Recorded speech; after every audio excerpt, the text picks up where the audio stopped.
Hello everyone, welcome to Genic JEE study. तो जैसे कि हमने फर्स्ट लेक्चर में देखा था, आपको पता होगा हिंदी के उसके फैक्ट्स के बारे में क्वेश्चन हमने किया था।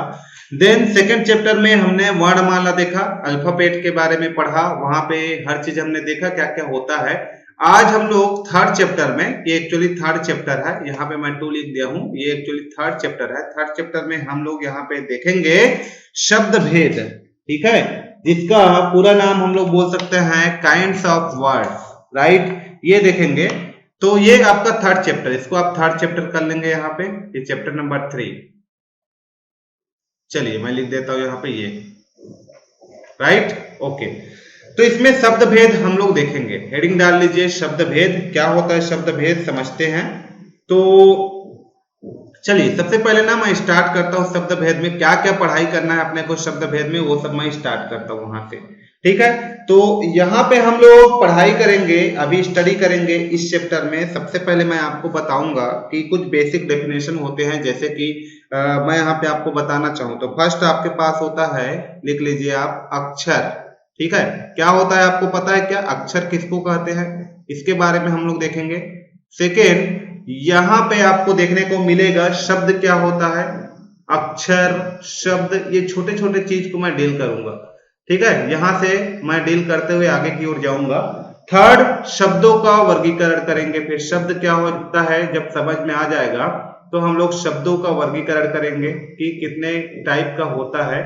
तो हम लोग यहाँ पे पढ़ेंगे शब्दों का वर्गीकरण, ठीक है। उसके बाद हम लोग देखेंगे यहाँ पे, जैसे कि शब्दों का वर्गीकरण करेंगे तो ये ना 4 तरीके से शब्दों का वर्गीकरण किया जाता है, ठीक है। तरीका नंबर 1 यहाँ पे आपके पास, जैसे कि मैं यहाँ पे लिख दूं, फर्स्ट, ये सेकेंड, ये थर्ड और ये फोर्थ, ठीक है। जैसे शब्दों का आप वर्गीकरण, 2 मिनट देख लीजिए इसको, शब्दों का वर्गीकरण करते हैं तो पहला इतिहास के आधार पर, इसके आधार पर इतिहास, ठीक है, इतिहास के आधार पर आप शब्दों का वर्गीकरण करते हैं। सेकेंड, रचना के आधार पर, है ना, ये सबको कंक्लूड करूंगा, नो प्रॉब्लम। थर्ड, प्रयोग या व्याकरण के आधार पर या रूप के आधार पर, है ना, इसके बेसिस पे आप शब्दों का वर्गीकरण करोगे। और चौथा होता है अर्थ के आधार पर, अर्थ के आधार पर हम लोग यहाँ पे शब्दों का वर्गीकरण करते हैं। अब यहां पे जब शब्दों का वर्गीकरण करेंगे तो जो इतिहास के आधार पर जब आप वर्गीकरण करते हो, पहला इसके आधार पर, इतिहास के आधार पर, तो यहां पे क्या क्या होता है शब्द अभी हम लोग देखेंगे। तो इतिहास के आधार पर जब आप वर्गीकरण करेंगे तो यहां पे आप पढ़ेंगे, सबसे पहले यहां पे होता है तत्सम, तद्भव, देशज, विदेशज। 4 तरीके से इसको हम लोग करते हैं। संकर, एक चौथा पांचवा संकर भी होता है। तो फर्स्ट यहाँ पे होता है तत्सम, तत्सम, है ना, क्या होता है। सेकेंड यहाँ पे होता है तद्भव, तद्भव। थर्ड क्या होता है यहाँ पे, देशज, ठीक है। फोर्थ यहाँ पे आपके पास होता है विदेशज, विदेशी शब्द या विदेशज। और चौथा हो गया, पांचवा आपके पास होता है यहाँ पे आपके पास संकर, संकर शब्द। ये 5 तरीके से इतिहास के आधार पर शब्द का वर्गीकरण होता है, ठीक है। अब तत्सम शब्द क्या है, तद्भव शब्द क्या है, देशज, विदेशज, ये सबको देखते जाएंगे हम लोग बारी बारी से। समझ में आ गया। तो ये हो गया हमारे इतिहास के आधार पर, ये जो क्लासिफिकेशन मैंने किया ये हो गया आपका इतिहास के आधार पर। अब मैं इसको देखना चाहूं यहाँ पे किसके आधार पर, रचना के आधार पर। तो ये रूढ़ शब्द बोलते हैं, यौगिक शब्द बोलते हैं, योग रूढ़ होता है ना, वो आपके रचना के आधार पर है। जैसे कि आप अभी पढ़ोगे कि रूढ़ शब्द क्या होता है, अभी मैं सब बताऊंगा। रूढ़ शब्द क्या होता है, यौगिक शब्द किसको बोला जाता है, ये सब पूछा जाएगा बेटा आपसे, ठीक है। यौगिक शब्द क्या है और योग रूढ़ शब्द क्या है, योग रूढ़ शब्द क्या है, इन सबको पूछा जाएगा, ठीक। तो ये हो गया रचना के आधार पर शब्दों का वर्गीकरण। अब यहाँ पे रूप के आधार पर मैं देखूं या फिर मैं यहाँ पे प्रयोग के आधार पे बात करूं, तो इसके आधार पर भी यदि क्लासिफिकेशन हम लोग करें शब्दों का, तो इसके आधार पर विकारी शब्द और अविकारी शब्द, इसके आधार पर भी 2 टाइप का होता है। एक आपके पास होता है विकारी शब्द,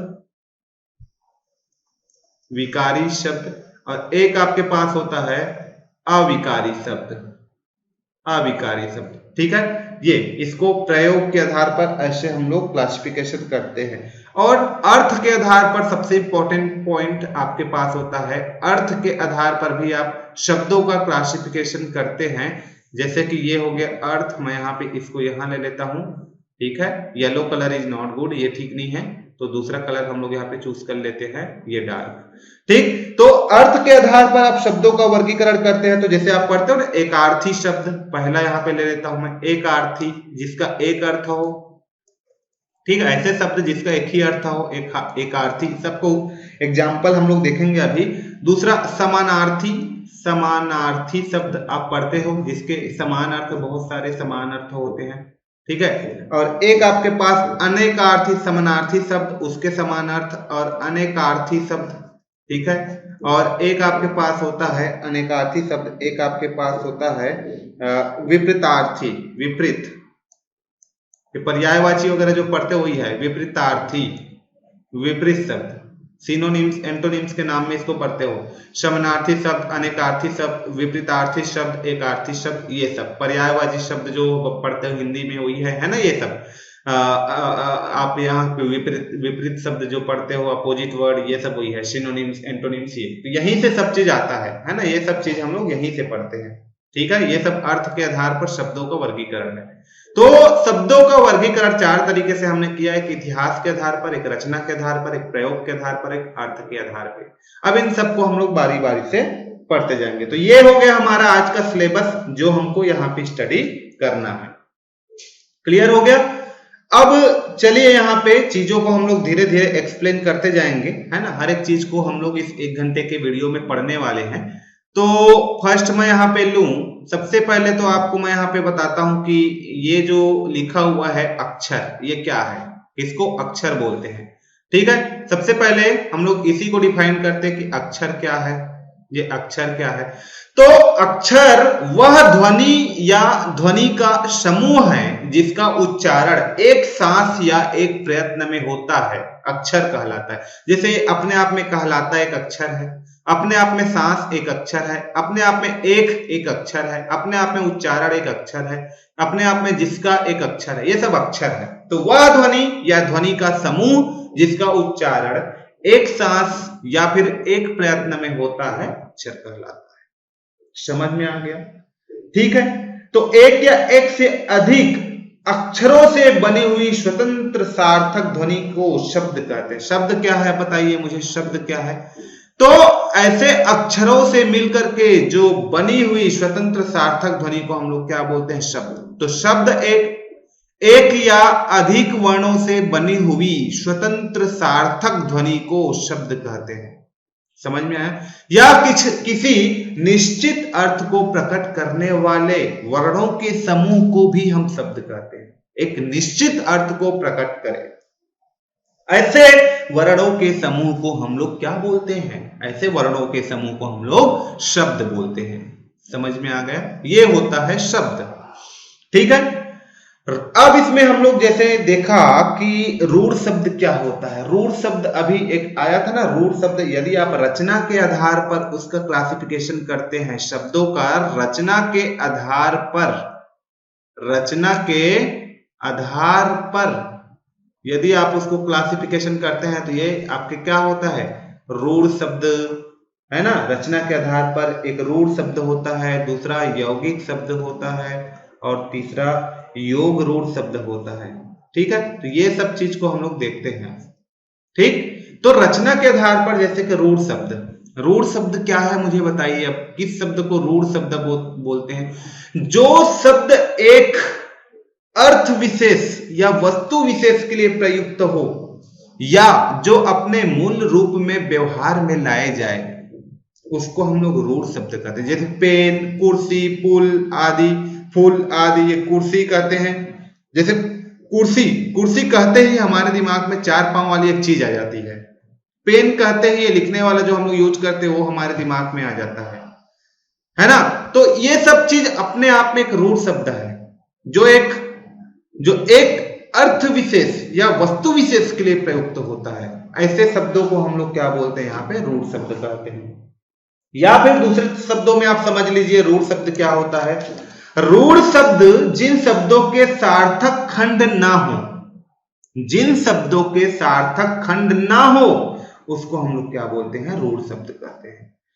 इसे हम लोग मौलिक या अयौगिक शब्द भी कहते हैं। जैसे चावल, एक जैसे कि मैं आपको एग्जांपल बताऊं, चावल, एक चावल मैंने ऐसे लिख लिया, ठीक है।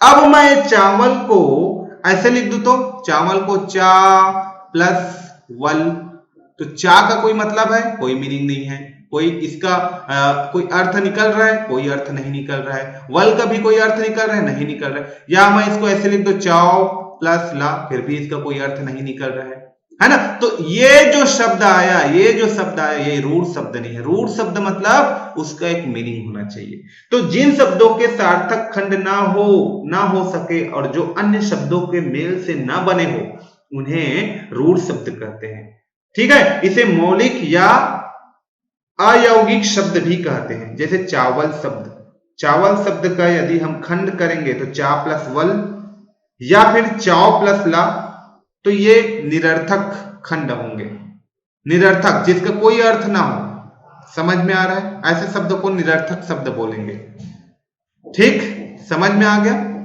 निरर्थक, कोई अर्थ नहीं होगा।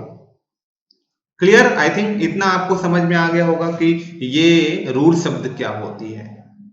अब आते हैं दूसरा यहाँ पे यौगिक शब्द। दूसरा, सेकंड मैं ले रहा हूं यौगिक शब्द। यौगिक शब्द किसको बोलते हैं? ये जो यौगिक शब्द दिख रहा है, वे शब्द जो दो या दो से अधिक शब्दों के योग से बने, यौगिक मतलब कोई दो कंपाउंड, कोई दो चीजों से मिलकर जो बनी हो, है ना। तो वे शब्द जो दो या दो से अधिक शब्दों से के योग से बने हो उन्हें हम लोग यौगिक शब्द बोलेंगे। जैसे हिमालय, हिम, हिम मतलब आप समझते हो बर्फ, आलय है ना जहां पे बर्फ होता है, विद्यालय जहां पे हम पढ़ने जाते हैं, विद्या अर्जित करने जाते हैं। वैसे हिम और आलय दो शब्दों से मिलकर क्या बना है? हिमालय, मतलब जिसमें बर्फ भी हो और जहां पे आलय मतलब स्थान, बर्फ का स्थान। जैसे प्रधानमंत्री, मंत्री, मंत्री में प्रधान है ना, दो शब्दों से मिलकर बना होता है, प्रधान और मंत्री, तो प्रधानमंत्री। तो ऐसे जब दो शब्दों, दो या दो से अधिक शब्दों से जब मिलकर के कोई नया शब्द बनता है तो उस शब्द को हम लोग क्या बोलते हैं? उस शब्द को यौगिक शब्द बोलते हैं। क्लियर हो गया? क्लियर हो गया जी। तो यौगिक का अर्थ होता है मेल, मेल से बना हुआ, ठीक है। जो शब्द दो या दो से अधिक शब्दों से मिलकर बनता है उसे हम लोग यौगिक शब्द कहते हैं। जैसे विज्ञान, वि धन ज्ञान, है ना, सामाजिक, समाज धन एक, विद्यालय, विद्या का आलय, या फिर राजपुत्र, राजा का पुत्र, ठीक है। इतना क्लियर हो गया? ये है यौगिक शब्द। अब थर्ड यहां पे हम लोग देखते हैं योग रूढ़ शब्द क्या होता है। अभी हमने देखा रूढ़ शब्द एक स्वतंत्र शब्द होता है, यौगिक शब्द दो शब्दों से मिलकर बन जाता है। अब योग रूढ़ शब्द क्या है भैया, इसको क्या क्या बोलते हैं, इसको हम लोग कैसे समझेंगे? योग रूढ़ शब्द क्या है? तो इसको हम लोग समझते हैं जो शब्द दो शब्दों के मेल से तो बने हैं परंतु किसी अन्य अर्थ विशेष का बोध करवाते हैं। जैसे कि हमको लगेगा कि वो आपका यौगिक शब्द है, लेकिन बेटा वो यौगिक नहीं होगा, उसका कोई अलग अर्थ होगा वहां पे, है ना। तो जो शब्द जो दो शब्दों के मेल से तो बने हैं परंतु उसका जो अर्थ है ना वो किसी विशेष अर्थ का बोध करवाते हैं, ऐसे शब्द को हम लोग यहां पे क्या बोलेंगे? यौगिक, योग रूढ़ शब्द बोलेंगे, नॉट यौगिक। समझ में आया? दो शब्दों से मिलकर बने हैं इसका मतलब यौगिक है, लेकिन परंतु किसी अन्य अर्थ विशेष का बोध करवाते हैं उसे हम लोग क्या बोलेंगे? योग रूढ़ शब्द बोलेंगे। एक निश्चित अर्थ के लिए प्रयुक्त होते हैं उन्हें योग रूढ़ शब्द कहते हैं। जैसे कि चार पाई, चार मतलब चार हो गया, नंबर को दिखा रहे, पाई मतलब पैर को दिखा रहे, चार पैर वाला, अर्थात चार पाए हैं। लेकिन जिसके चार पाए हैं, जिसके यहां पे चारपाई का अर्थ खाट से नहीं है। हमको देखो लग रहा था चारपाई का मीनिंग खाट होगा, ऐसा लग रहा था, लेकिन यहां पे खाट से उसका मीनिंग नहीं है, ठीक है। न कि गाय, गाय से भी उसकी मीनिंग, यहां कुर्सी से उसकी मीनिंग है, ठीक है। इस प्रकार इन शब्दों में योग भी हुआ है और निश्चित अर्थ रूढ़ भी हो गया। देखो योग शब्द और रूढ़ शब्द, योग जो है वो रूढ़ में टूट गया, है ना। और समझते चलो, यहाँ पे योग रूढ़ शब्द को और समझते हैं। जैसे कि मैं बोलूं यहाँ पे फॉर एग्जाम्पल पीताम्बर, मैं बोलूं पीताम्बर, एग्जाम्पल के लिए मैं आपको समझाते जाऊं। पीताम्बर, पीताम्बर, राइट, ये पीताम्बर हो गया। पीताम्बर का मतलब क्या होता है? जो पीला वस्त्र धारण करता हो उसको हम लोग क्या बोलते हैं? पीताम्बर। या फिर पीला वस्त्र होता है, पीताम्बर का मतलब पीला वस्त्र होता है कि नहीं? तो किंतु यह विशेष अर्थ में श्री कृष्ण के लिए प्रयुक्त होता है। हम लोग श्री कृष्ण को क्या बोलते हैं? श्री कृष्ण को पीताम्बर बोलते हैं कि नहीं? श्री कृष्ण को पीताम्बर बोलते हैं कि नहीं, है ना। तो देखो, ये जो पीताम्बर शब्द है श्री कृष्ण के लिए यूज होता है। पीला वस्त्र होता है, पीताम्बर का मतलब होता है पीला वस्त्र, है ना। पीला वस्त्र दो चीजों से मिलकर बना है, यौगिक जैसे लग रहा है, लेकिन इसका ये मीनिंग अलग है, वो श्री कृष्ण को बताता है। पीताम्बर बोल देने से श्री कृष्ण जी हो जाते हैं, ठीक है। वैसे हम लोग दशानन, जिसके 10 आनन हो, जिसके 10 सिर हो, है ना, आप समझो, लेकिन ये रावण के लिए यूज होता है। तो ऐसे बहुत सारे एग्जाम्पल है। ऐसे ऐसे जैसे मैं यहाँ पे एग्जाम्पल देना चाहूं तो लंबोदर, दशानन, नीलकंठ, जलज।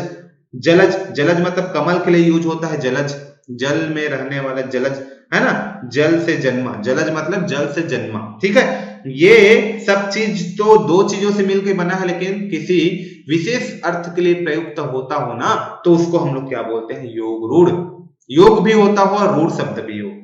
समझ में आ गया? रूढ़ मतलब समझ गया, अभी फर्स्ट में रूढ़ शब्द मैंने एक्सप्लेन किया था। और योग, तो योग रूढ़ शब्दों का योग, समझ में आ गया। और ये किसी तीसरे चीज के लिए प्रयुक्त होता हो, ठीक है। ये इतना नोट कीजिए। तो ये हो गया हमारा ऑन द बेसिस ऑफ क्या, अभी हम लोग देख रहे थे रचना के आधार पर 3 तरीके के शब्द होते थे, जिसमें हमने रूढ़ शब्द देखा, यौगिक शब्द देखा और योग रूढ़। अब यहाँ पे थोड़ा सा देखते हैं शब्दों का वर्गीकरण इतिहास के आधार पर करते हैं। सेकंड, चलो इतिहास के आधार पर मैं करना चाहूंगा, इतिहास के आधार पर।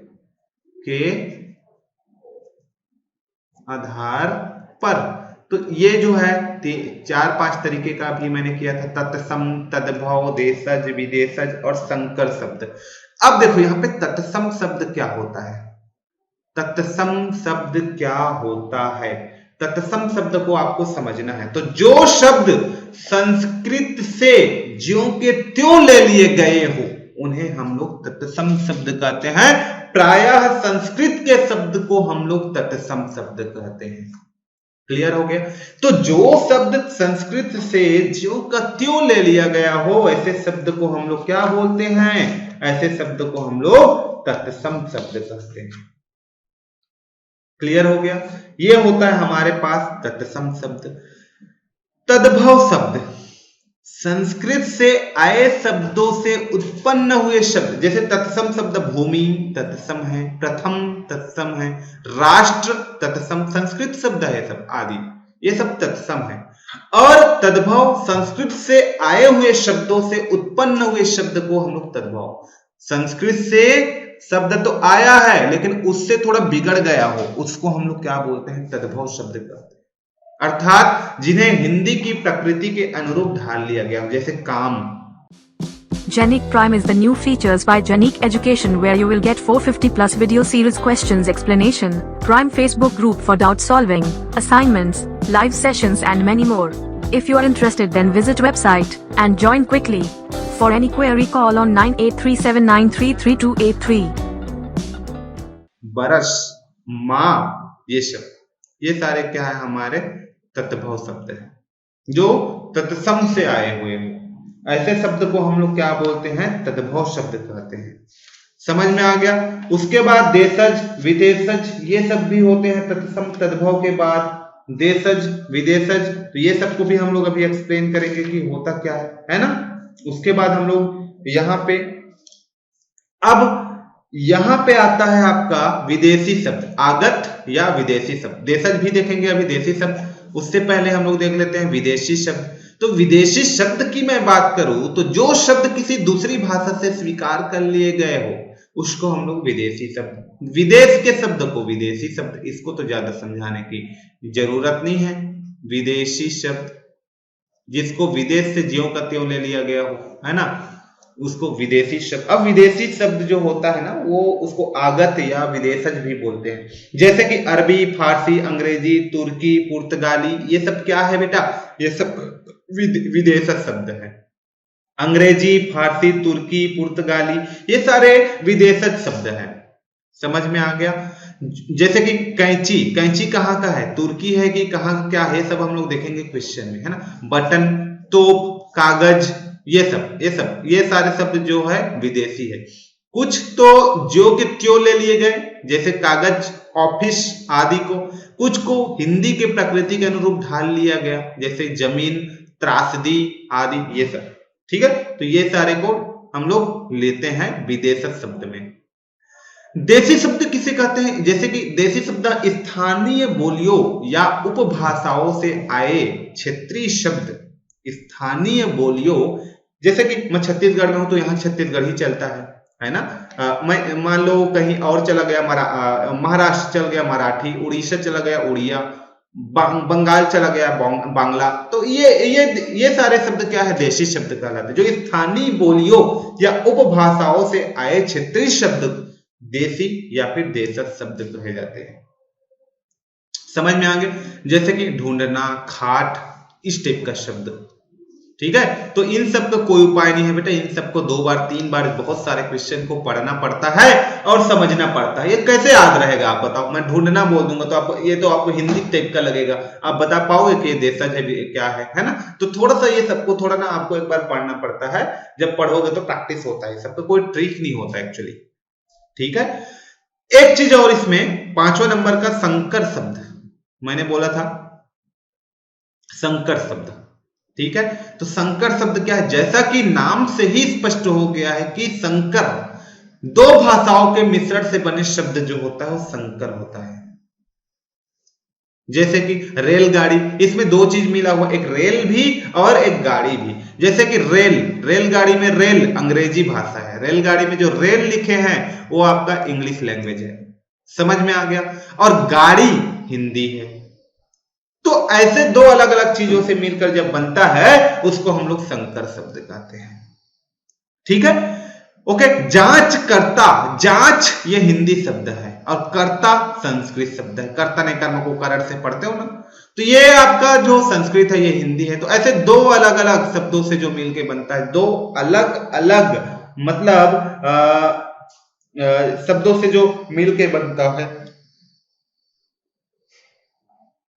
उसको हम लोग क्या बोलते हैं यहाँ पे, संकर शब्द। तो संकर शब्द जो होता है वो आपका तत्सम तद्भव से मिलके बन सकता है, देशज विदेशज से मिलके बन सकता है, तद्भव देशज से मिलके बन सकता है, तत्सम विदेशज से मिलके बन सकता है, कुछ भी हो सकता है। समझ में आ गया। तो 2 शब्दों से मिलके बने तो उसको हम लोग क्या बोले, संकर शब्द। ठीक है, ये भी हो गया।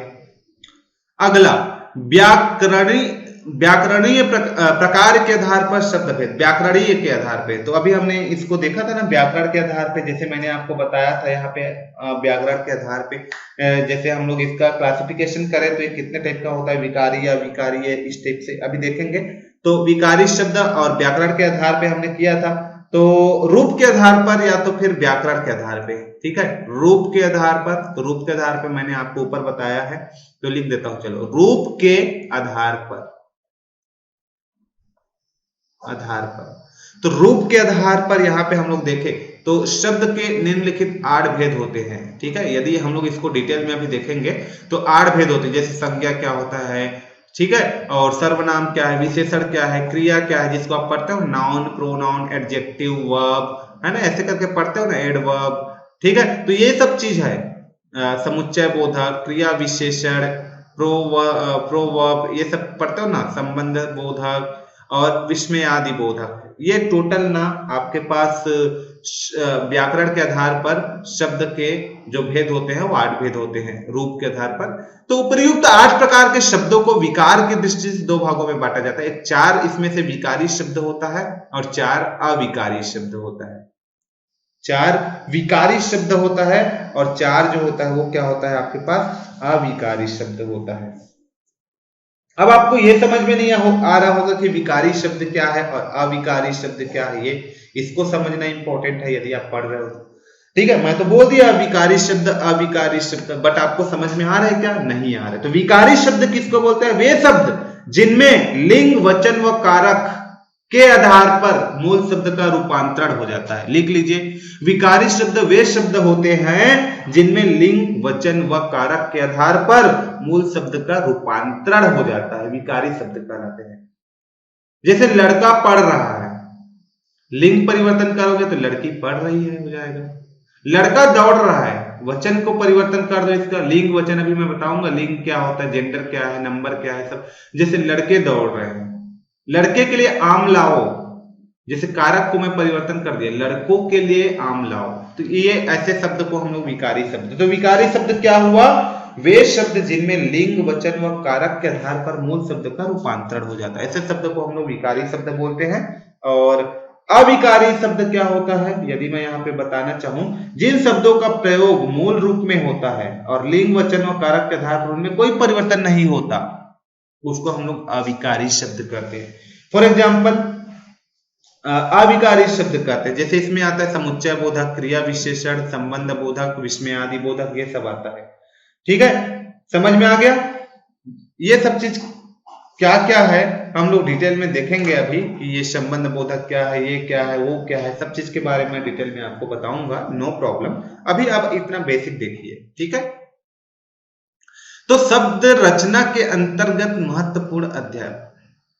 अब शब्द रचना के अंतर्गत से मैं उठा रहा हूं, ठीक है, यहां से मैं इसको पढ़ाना स्टार्ट करूं। ये आप टेबल दिख रहे हैं ना, यहां से ये जो शब्द रचना के आधार पे, यहां से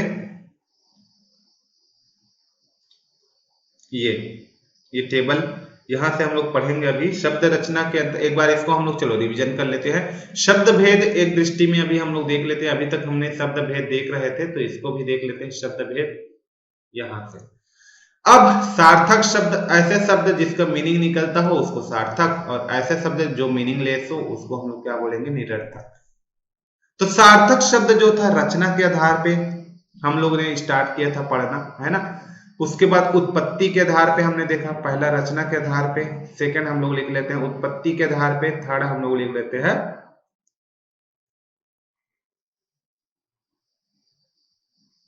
अर्थ के आधार पे, और इसको मैं चौथा बोल दिया था विकार के आधार पे, विकारी या विकारी, नो प्रॉब्लम। तो रचना के आधार पे तीन हमने देखा, एक हमने रूढ़ शब्द यहाँ पे देखा, एक हमने यौगिक शब्द देखा, एक योग रूढ़ शब्द देखा, ठीक है, ओके। और यहाँ पे उत्पत्ति के आधार पे हमने देखा तत्सम तद्भव शब्द देखा, एक तद्भव हमने देखा, एक विदेशी शब्द हमने देखा, एक हमने यहाँ पे संकर शब्द देखा, राइट। ये हो गया उत्पत्ति के आधार पे। तो रचना के आधार पे जैसे मैं आपको पढ़ाता रहा था, रूढ़ शब्द है ना, एक यौगिक एक योग रूढ़। यौगिक जो है वो आपका दो टाइप का, कुल यौगिक मतलब जो होता है ना, यौगिक शब्द दो शब्दों से मिलकर जो बनता है उसको हम लोग यौगिक शब्द बोलते हैं। तो ये दो शब्द क्या क्या हो सकते हैं? यदि किसी भी शब्द में उपसर्ग के योग कर दे तो यौगिक बन जाएगा, प्रत्यय लगा दोगे फिर भी यौगिक, उपसर्ग प्रत्यय दोनों यूज कर लोगे फिर भी यौगिक, और शब्दों के योग जैसे समास वगैरह आप यूज कर लेते हो फिर भी वो यौगिक बन सकता है, ठीक है। तो ये होता है यौगिक शब्द, जो उपसर्ग प्रत्यय, उपसर्ग व प्रत्यय दोनों के योग से या फिर शब्दों के योग से बनता हो। समझ में आ गया? ये सबको हम लोग देखेंगे। तद्भव तत्सम ये सब तो आप देख लिए, देशी विदेशी है ना, देशज विदेशज संकर, ये सबको आप देख लिए। अर्थ के आधार पे आप देखेंगे तो एकार्थी, अनेकार्थी, पर्यायवाची, विपरीतार्थी, ये भी विपरीत शब्द, पर्यायवाची शब्द है ना, विलोम शब्द इसको बोलते हो आप, इसको आप क्या बोलते हो? विलोम शब्द, ये विलोम शब्द, ठीक। और एक विकार के आधार पे, तो विकारी और अविकारी, ठीक है। इसमें आप पढ़ते हो संज्ञा, विकारी में आप पढ़ते हो संज्ञा, सर्वनाम, विशेषण, क्रिया, 8 टाइप के होते हैं ना ये, और इसमें क्रिया विशेषण, संबंध बोधक, समुच्चय बोधक और विस्मयादि बोधक, ये सब चीज आप देखते हो, ठीक है। तो चलो अब हम लोग यहाँ पे देखते हैं उपसर्ग क्या होता है, ठीक है। उपसर्ग क्या होता है, कितनी उसकी संख्या होती है, कितने संस्कृत के उपसर्ग होते हैं और कितने यहाँ पे हिंदी में उपसर्ग होते हैं, कितने उर्दू में उपसर्ग होते हैं, ये सब,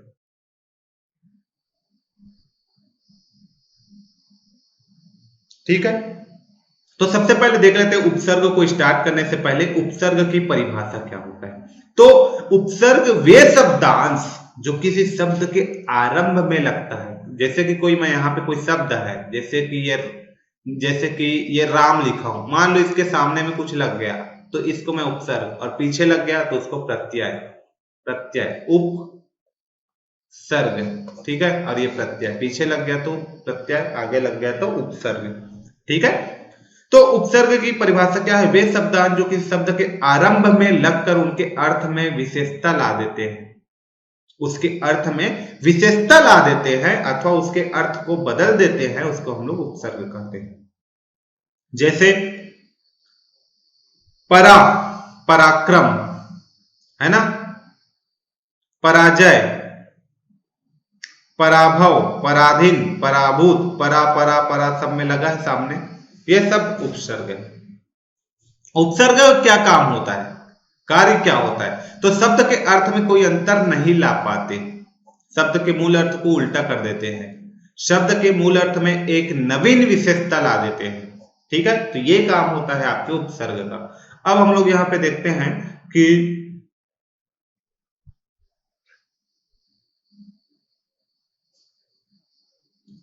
कौन कौन से टाइप के उपसर्ग हम लोग यूज करते हैं। जैसे उपसर्गों की संख्या कितनी होती है, तो संस्कृत में मैं बोलूं तो उपसर्गों की संख्या संस्कृत में कितनी होती है? 19 होती है। संस्कृत में उपसर्गों की संख्या कितनी होती है? 19 होती है। समझ में आ गया ये? जैसे कि अति बाहुल्य में आप लगा दिए तो अति बाहुल्य हो जाएगा, इसका मतलब होता है अधिक या उस पार। जैसे सामीप्य, अधिसामीप्य, ठीक है। अनु, अप, अभी, औ, ठीक है, आ, ठीक है। उत, उद, ये सब उपसर्ग है। दूर, ये दूह, नी, परा, परी, प्रा, प्रति, वी, एक बार देख लीजिए, थोड़ा बहुत याद होगा तो अच्छा रहेगा। संपूर्ण बोलते हो ना, ठीक है। संयोग, ठीक है। सु मतलब अच्छा, सुंदर, सहज, ठीक है। ये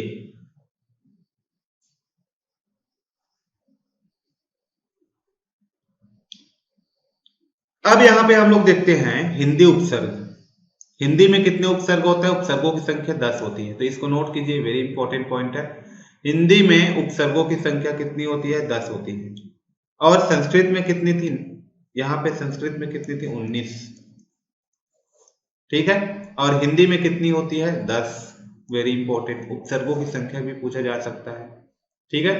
जैसे कि ये सब उपसर्ग है, अ, अन, मना करना,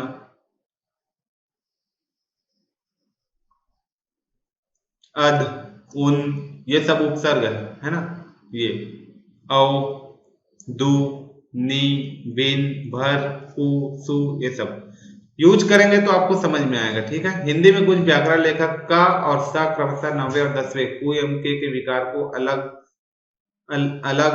मान कुल 12 उपसर्ग बताते, अलग मानकर कुल 12 उपसर्ग बताते, परंतु इन दोनों को अलग उपसर्ग नहीं माना जाता। किसको? का और सा को।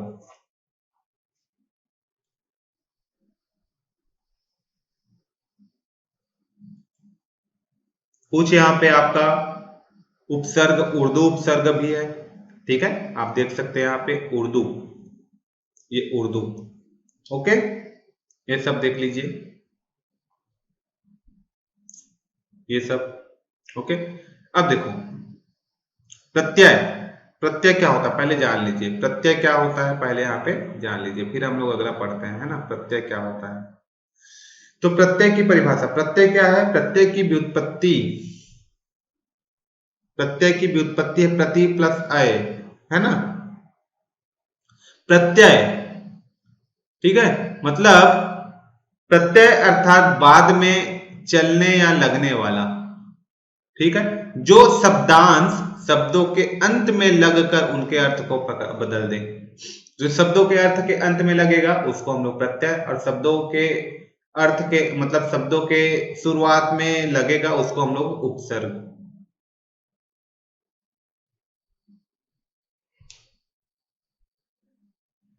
तो ये होते हैं हमारे उपसर्ग और प्रत्यय।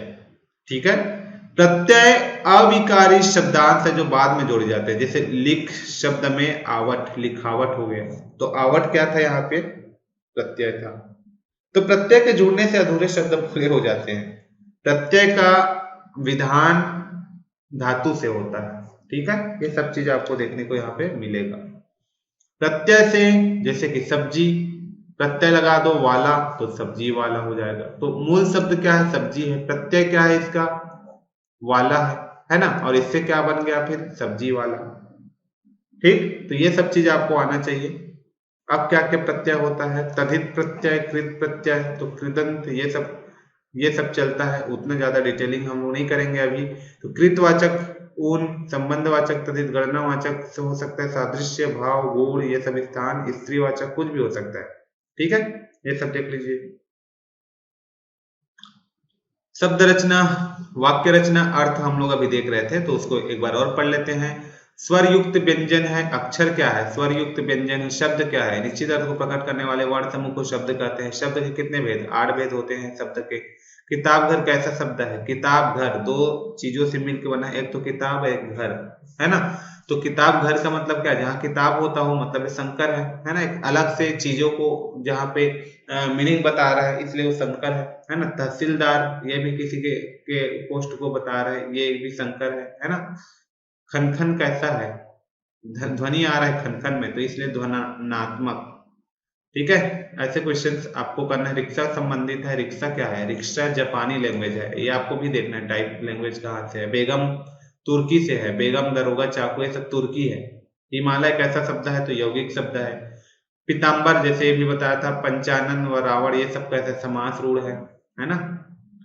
अत्यंत, निर्वाह में क्रमशः कौन सा उपसर्ग निहित है, अति, और अत्यंत में अति।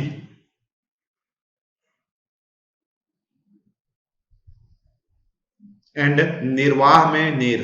ठीक है, अध्यक्ष, अध्यक्ष, यक्ष, अधि, 29 में उन, ऐसे सब आपको यहाँ पे आपको प्रत्यय, उपसर्ग ये सब आना चाहिए। तो उपसर्ग ये सब निकालने आना चाहिए, प्रत्यय भी आना चाहिए। उपसर्गों की संख्या कितनी है बताओ भाई, उपसर्गों की संख्या, है ना। संस्कृत उपसर्ग 19 है ना। हिंदी उपसर्ग और उर्दू उपसर्ग, 3 तरीके के उपसर्ग हम लोग देखते हैं। तो 3, संस्कृत में कितने उपसर्ग होते हैं, 19, हिंदी में कितने होते हैं, 10, और उर्दू में कितने होते हैं, 19। राइट, ये सब चीज। ठीक, ये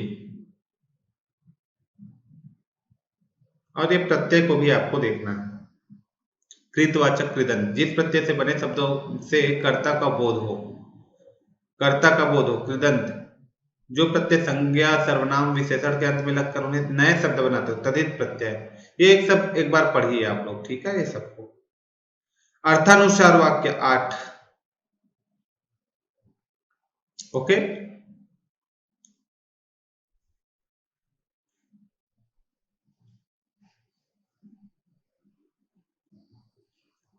तो चलिए डियर स्टूडेंट, यहाँ से आपको क्वेश्चन देखना है। तो क्वेश्चन करने के लिए ना आपको ये सब आइडिया होना चाहिए कि जैसे कि अभी मैंने उपसर्ग आपको प्रत्यय का टेबल बताया था, है ना। तो ये आपका प्रत्यय है, ये सब आपका कृतवाचक पद्धति, उन, ये उन वाचक पद्धति, संबंधवाचक तथित, गणनावाचक, सादृश्यवाचक, भाववाचक, गुणवाचक, स्थानवाचक, स्त्रीवाचक, ये सब तथित प्रत्यय है, तथित प्रत्यय, ये सब कृत प्रत्यय है। अब ये सबको क्वेश्चन लगाना है तो आपको इन सब का आइडिया होना चाहिए। जैसे कि यहाँ पे देखो, अनु उपसर्ग का अर्थ, अनु का मतलब होता है पीछे, बाद में या साथ। सु उपसर्ग का अर्थ अच्छा, सु मतलब सुंदर, सहज, अच्छा इसका होता है, इस सु का अर्थ।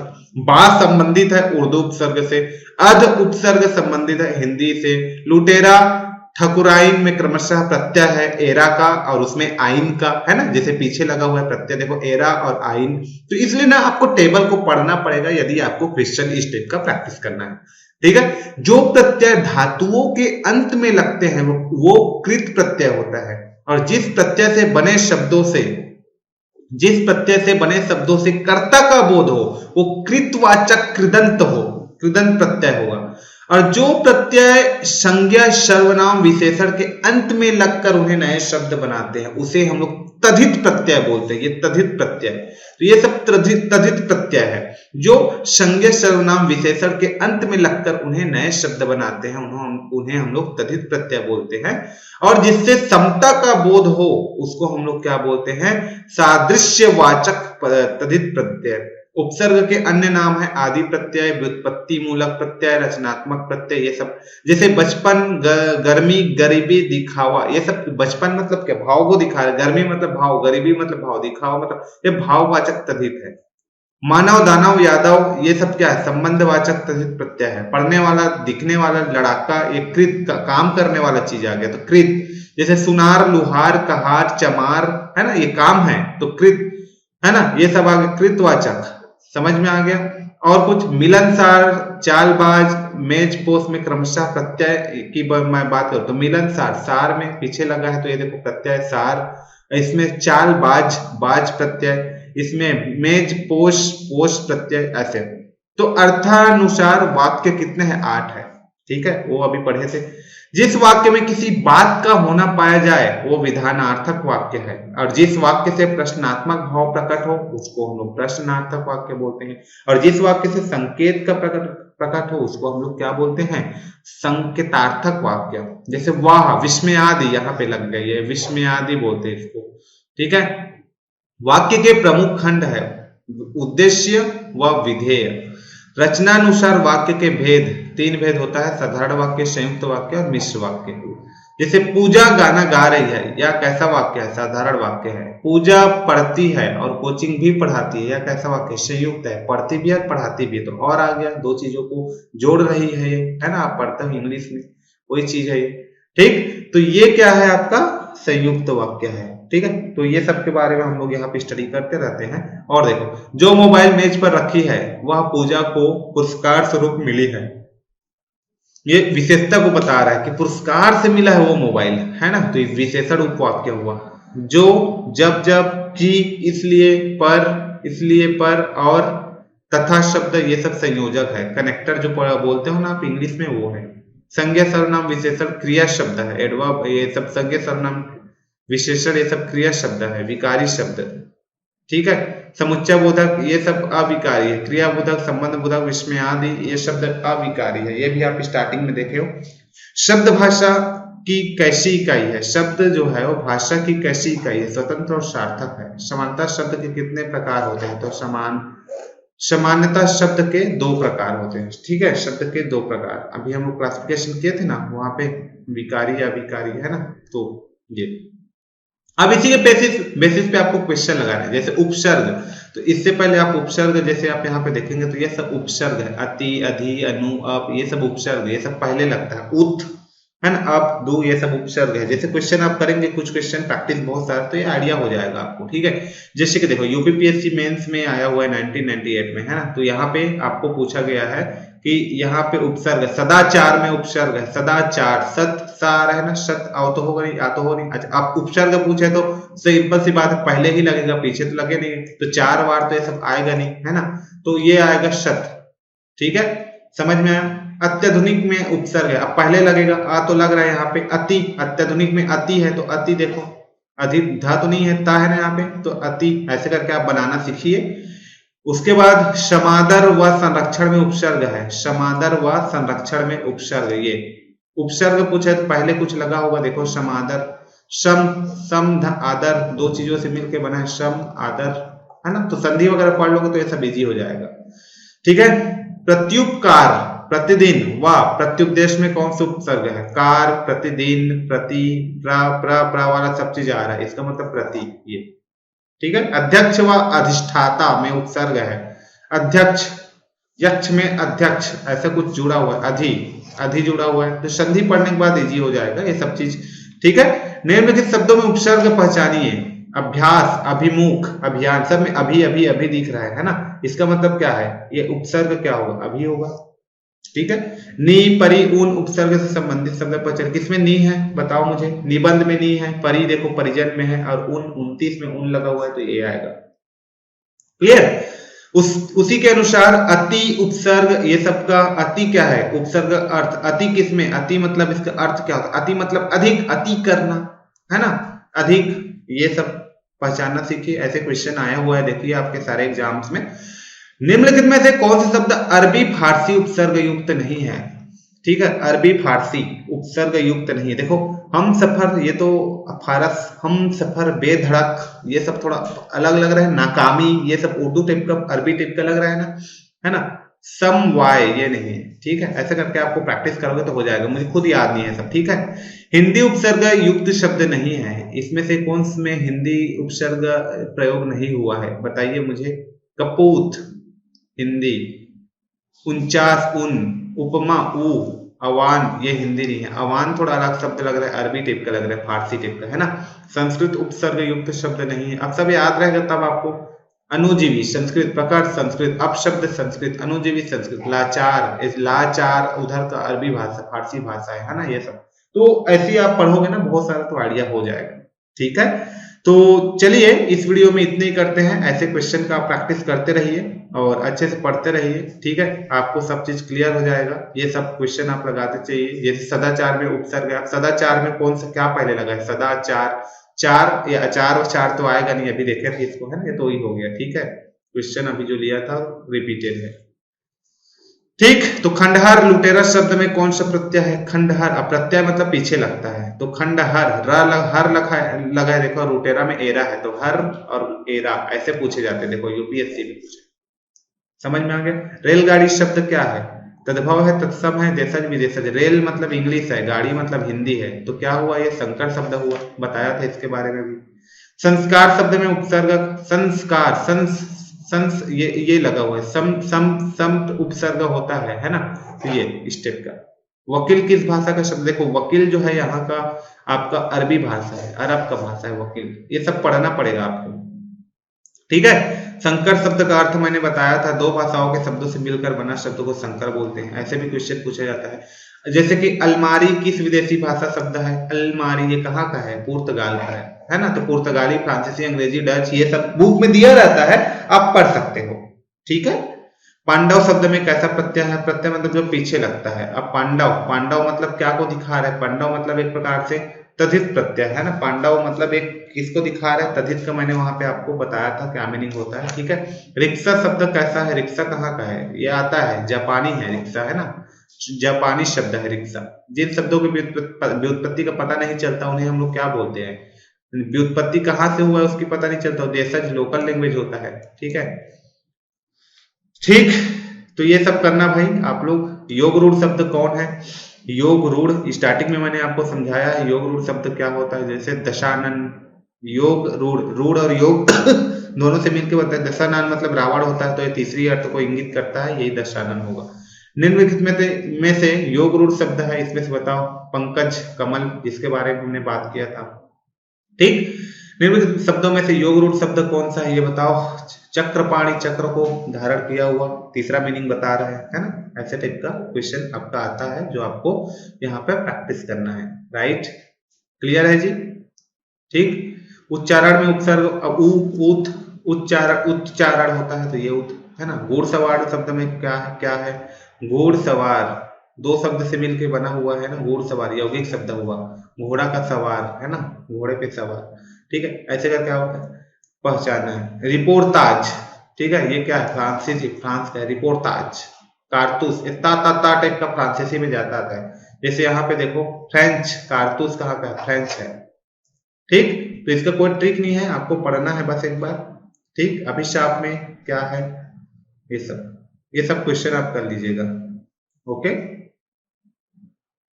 ठीक है, तो चलिए इस वीडियो में इतना ही करते हैं। अगले वीडियो में फिर से मिलते हैं एक नए ग्रामर के साथ, वहां पे हम लोग फिर बात करेंगे। ठीक है, तो इस वीडियो में इतना ही करते हैं, तब तक के लिए थैंक यू सो मच।